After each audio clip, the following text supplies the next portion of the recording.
Hey all, we just blew up this giant queen size air mattress with this dust blower. So it's not just a dust blower. You can use it for other utilities like blowing up an air mattress. It's super compact and lightweight, but it packs quite a punch and you can charge it up. And once it's good to go, this will last you quite a while. Now, there are a lot of different settings. And as far as the intensity, you can dial this back or forward depending on how much air you need.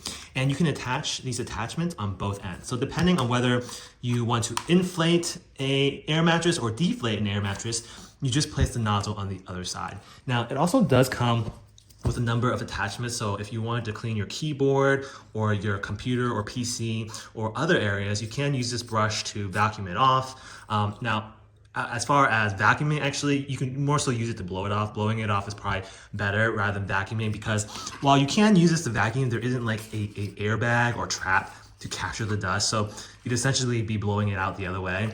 But as far as using it as an air compressor to clean your equipment, this is perfect exactly for it.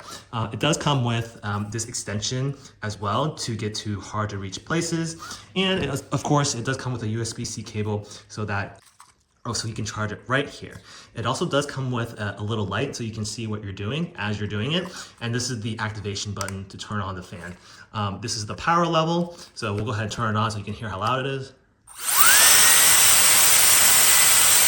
So as you saw, there's like still 3 bars of power. Even after filling up the entire mattress here, there's still 3 bars of power on here. So this will last you quite a bit. So if you're taking this to a camping trip or just cleaning your office, this is the perfect gadget and perfect gift. Hope you all found this helpful and have a great day. Check out the link in the description or scan the QR code to see my Amazon picks. Don't forget to like, subscribe, and I'll see you in the next one.